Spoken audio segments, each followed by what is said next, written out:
Nestled in the middle of the Colombian mountains, the magical Madrigal's Encanto is a perfect place. There's no war, there's beautiful weather, there's plenty of food. There's just one problem. They're also probably inbreeding. Whoopsie! No diving in today, friends, because this gene pool is shallow, but just how bad is it? Forget making plants grow or changing the weather. Today I'm asking the question, is the real miracle of the Encanto the fact that they've been avoiding genetic defects for generations?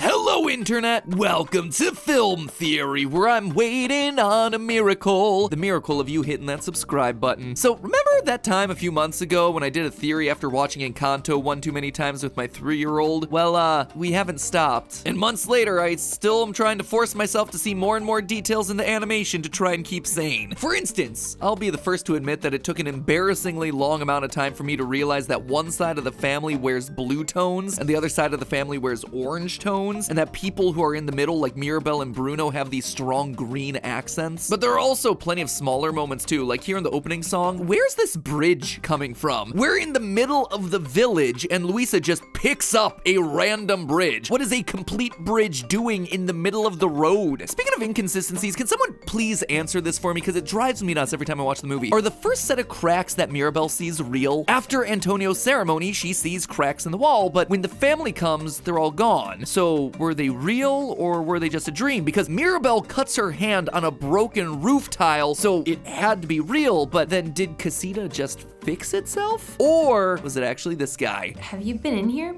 patching the cracks? Oh, that? No.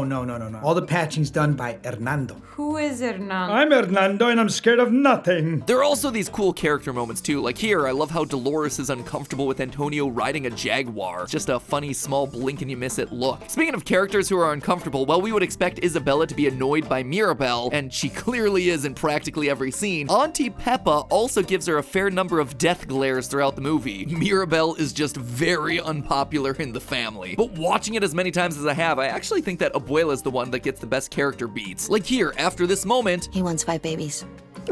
Wonderful. Abuela, who's always focused on appearances, picks the one imperfect flower out of Isabella's hair. There's also here where she's sweeping up the flowers from her earlier conversation with Isabella, or here where she subconsciously adjusts her earrings when talking about having to meet the other family, because again, she's all about appearing perfect. But as you can probably imagine, listening to We Don't Talk About Bruno one too many times starts to do funny things to your head. And my mind started to do the thing that it always does. It got dark. See, somewhere after the 45th viewing, it really started to sink in that the people in the magical Encanto have been living there undisturbed for 50 years. Nobody has entered and nobody has left. You know, the mountains around the Encanto are pretty tall. And we know this for a fact because the co-director Jared Bush has said multiple times that the family hasn't left and that any new additions have come from within the existing Encanto community, which can only mean one thing: inbreeding. Since there's only a small number of people in this isolated village, and since it's been 50 years of them being stuck there, is this a genetically stagnant population? Do they have to worry about inbreeding? Has it happened yet? Will it happen? Well, I looked into it because of course I did, and for as stupid as this question may seem on the surface, the answer wound up being fascinating, because it seems to have some huge ramifications for the ending of the movie, and it puts the return of the magic into a brand new light. So get ready and let's turn the sound up, because now it's time for a theory roundup. As a quick refresher, or for those of you who never saw my episode on Count Chocula over on Food Theory, inbreeding is the mating of people who are closely related through ancestry. It's a practice that's probably most associated with rich, high-powered families in ye olden days like the Habsburgs, who would inbreed as a means of keeping their bloodlines pure. It ensured that no new DNA was getting into the family. Why would this be such a problem? Well, as most of you probably know by now, there are dominant and recessive genes that dictate what traits a child gets, and many genetic diseases are recessive traits. This usually isn't a problem. When we outbreed, what we're really doing is shuffling our DNA around to make sure that there's genetic diversity. That way, even if we have a recessive genetic disease, our partner likely doesn't, meaning that the child is protected. However, inbreeding does the exact opposite of this. Blood-related people have similar DNA, which greatly increases the chances of both partners carrying a dangerous recessive allele and passing it on to their offspring. So, while inbreeding was historically used to keep the bloodlines pure, Furthermore, the practice was actually amplifying the problems that were floating around in the DNA chains generation after generation. This tended to result in each generation having decreased stamina, size, and fertility, while increasing the amount of infant mortality. But inbreeding isn't just a problem for the rich, noble families who are trying to stay pure. Since the beginning of time, small, remote populations have historically struggled with inbreeding because of their shallower gene pools. A real-world example of this can be found on the isolated atoll in the Western Pacific named Pingalap, also known as the Island of the Colorblind. The population is descended from 20 people who survived a typhoon which hit the island in the 18th century. One of the survivors was a carrier of achromatopsia, a rare recessive disorder which causes total color blindness. With such a tiny gene pool remaining, today 1/10 of the island's population is totally colorblind. In contrast, here in the States, color blindness normally affects 1 in 33,000 Americans, with 1 in 100 as carriers. Instead of outbreeding to potentially cause recessive alleles to disappear from the population, inbreeding makes those things more common. So, knowing all this, it stands to reason that maybe the village inside the Encanto could share a similar fate. They too are an isolated village with a small population size. Did any of you guys ever have to read 100 Years of Solitude in English class? It was actually an 11th grade summer reading requirement for me. Anyway, it's a 1967 novel written by author Gabriel Garcia Marquez. Stop me if you've heard this one before. The book is all about the Buendia family, a family that lives in a small remote village in Colombia. The book is full of magical realism, a surprising amount of yellow butterflies, and inbreeding. Considering that Encanto also features a small remote Colombian village with magical powers and yellow butterflies, it stood to reason that maybe the inbreeding was a match too. Just saying, if the genetically undifferentiated shoe fits, wear it. To get things started, I wanted to get a sense of how many people actually live in the Encanto in the first place. I mean, it seems like a small community, but then again, I could be completely misjudging things. After looking at a few key group scenes, I was actually surprised by my tally. I first counted everyone who attended Antonio's gift ceremony. In the stage directions of the script, it says that the whole village is there. And it's also the moment that features the most people in one place, so it felt like a good indicator for the overall size of the community. I also counted the number of people who appeared during the family Madrigal opening number, but I quickly learned that the number wouldn't be exact since we see a couple people multiple times. I also did my best to count the number of people who came to rebuild the house at the end of the film. After doing all of these counts and calculations while also trying to eliminate as many confirmed duplicates as I could, my best estimate for the number of people living in the village is anywhere between 310 and 320. So that's the current population, but in order to see how the population has grown over the last 50 years, we also have to know how many people entered the Encanto in the first place. The best place we have to calculate this number is this scene near the end of the movie when we witness Pedro Madrigal leading a group of refugees away from their homes. We get to see a wide shot of them while the group is crossing the river. And though it doesn't show us everyone, you can definitely count 55 people, consisting of 24 men, 17 women, and 14 kids, 9 girls, 5 boys. I don't think it's significantly more than this because as they're crossing the river, they suddenly see riders storming at them from the distance. The group hurries across the water and hides in the woods while Pedro hangs back to protect the group. As he says goodbye to Alma, we see the villagers running past them. Since Alma and Pedro were at the front of the pack in the beginning, it means literally everyone in the group had to pass them during that 20 seconds of screen time it takes for the riders to catch up. As such, it really doesn't seem like there are hundreds of people in this group. Since there are several people who I didn't see during the river crossing running past Alma and Pedro while he kisses the babies, I added in an extra 20, putting our initial population here at somewhere around 75. Once you subtract the 14 kids, the extra men, and the 10% of the group who have fertility issues, which is the number that was decided upon by the National Institute of Health, I think in a perfect world scenario, it's safe to assume that there were a total of 25 couples in this initial group that are able to have children. Now, over 50 years, the population went from 75 to 300 plus. It might seem like a big leap, but in 1950, the births per woman average in Colombia was 6.4. To be fair, in 1900, Colombia's child mortality rate was estimated to be approximately 42%, meaning that almost 42% of all children born wouldn't survive past their 5th birthday due to ailments like pneumonia and TB. However, this village also has Julieta Madrigal, who could probably take a break curing people covered with cactus spines to save the lives of some sick babies. Long story short, between better healthcare, a lack of conflict, and a clean water source, we would expect most, if not all, of the children to survive. I mean, that is kind of the point of the Encanto after all. It's meant to be a paradise. Also, while we're on the subject, no, Julieta is not a cheat code for solving inbreeding. She doesn't seem to be able to cure genetic issues because, as we clearly see in the movie, she's able to cure the symptoms of Augustine's bee allergy, but not the actual genetic causes behind the problem. She can cure ailments like swelling, but not the underlying genetics issue. So nope, inbreeding's still at play. theory. Okay, so knowing all of this information, do the people of the Encanto have to worry about inbreeding? Well, in 1980, a long-standing idea in species restoration theories was the so-called 50-500 rule. The idea behind it is that 50 people capable of creating children could prevent the immediate risk of inbreeding, and 500 would help combat genetic drift. 50, huh? Well, that's exactly where our count of Encanto's population wound up, so the Madrigal's village is riding dangerously close to the line. It also isn't helping their case that many more recent articles claim that the numbers from the 1980s are way too low. New estimates range from 98 to 150 to 160 to 10,000 and 14,000. Other articles suggest that the proper ratios here should be 500 and 5,000 instead of 5,500. Finally, in an article from Science Focus entitled How Do Small and Isolated Tribes Cope with Inbreeding, it states that there are tribal customs to prevent inbreeding, but quote, inbreeding only becomes a serious problem when the population drops below 50 or so. Basically, reading the relevant scientific literature, there seems to be no one consensus, which sucks again because Encanto's village is right there on the bubble. So I had to call in the big guns. I asked my buddy Austin from the show The Science over on Game Theory to design a computer model that would simulate mating patterns for Encanto's village, and then track the gene combinations that were being spread to offspring. From there, we would program in populations the size we calculated for the movie and create best and worst case scenarios of mating patterns to see if and when inbreeding would occur. Because there were so many hypotheticals at play, I felt it was best to keep it simple by keeping a 50-50 ratio of men to women being born. After running a few dozen rounds of the simulation, what we found was shocking. Yes, for as perfect as the Encanto was, there would be guaranteed inbreeding. The best case scenario was that it would take 6 generations for the inbreeding to start to become inevitable. Assuming about 25 years per generation, the computer said it would happen sometime around 129 years. But in order to get even remotely that far, you'd have to be very careful about who was marrying who in order to get even. Oh my